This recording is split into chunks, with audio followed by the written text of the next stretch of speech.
Salam.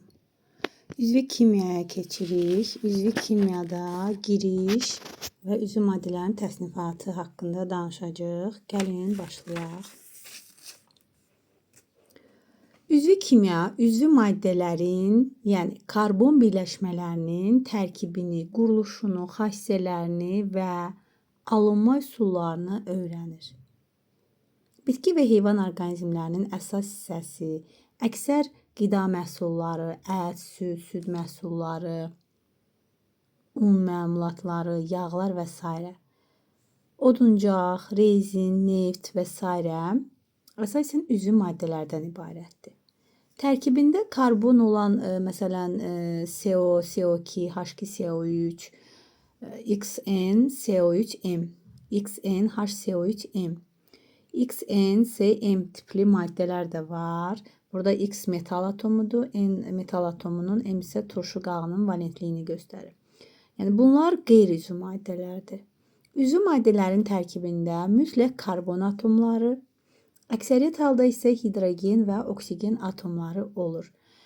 Həm də tərkibində halogen, azot, kükürt, fosfor və metallar olan üzvi maddələr də var. Üzvi maddələr kovalent rabitəli, nisbətən aşağı ərimə və qaynama temperaturuna malik, yanıcı və əsasən də molekulyar quruluşlu maddələrdir. Üzvi maddələrin sayı qeyri-üzvi maddələrdən çoxdur. Bunun səbəbi nələrdir? Gəlin baxaq. Birincisi, karbon atomlarının bir-biri ilə birləşərək uzun zəncir və ya halqa əmələ gətirməsi. Bax, bu uzun zəncir əmələ gətirməsi. Görürsünüz, karbonlar arasında rabitələr uzun zəncir əmələ gətirir. Burada isə sikl əmələ gətirir, yəni halqa əmələ gətirir. İkincisi, izomerlik hadisəsi.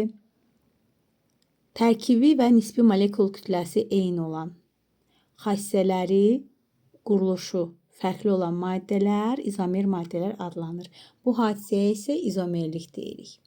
Baxın, burada bir nümunə verilibdir. Misal üçün, C2H6O tərkibli iki birləşmə verilibdir. Baxın, birinci birləşmə etil spirtidir. Bunun quruluşunu görürsünüz. Bu isə dietil efiridir.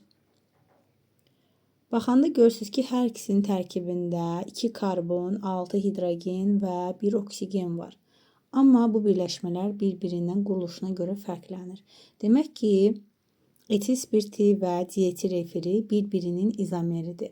Onların molekul kütləsi, tərkibi eynidir, amma quruluşu və xassələri fərqlidir.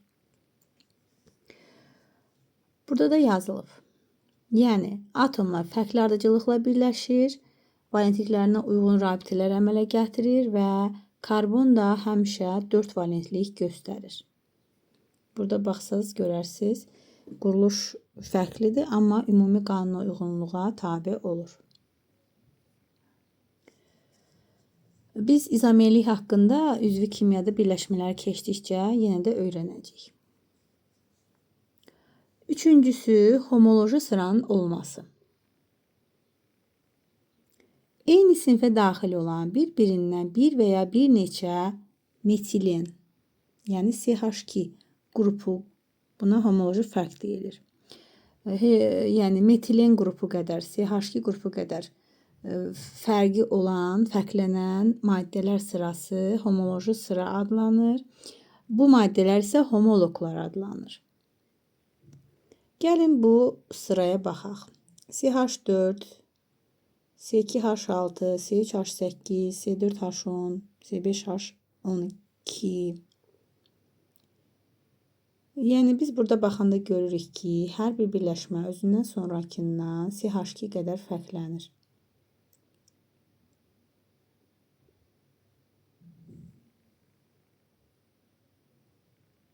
Və beləliklə də ardıcıllığa baxsaq, misal üçün birinci ilə üçüncünün fərqi 2 CH2 qədər olacaq. Üçüncü ilə beşincinin fərqi, yəni aralarında olan CH2-lər hər birləşmədə bir dənə artır və ümumi götürəndə bu ardıcıllıq yaranmağa başlayır. Misal üçün, artıq belə baxanda birinci ilə dördüncünün arasında 3 CH2 qədər fərq olur. Çünki ardıcıl olaraq hər birinin arasında 1 CH2 qədər fərq var. Və beləliklə bu maddələr, yəni CH4, C2H6, C3H8, C4H10, C5H12 bir-birindən nə olur? Homoloq olur. Gələcəkdə bunlar haqqında ətraflı öyrənəcəyik. Bu bizim giriş hissəmiz idi.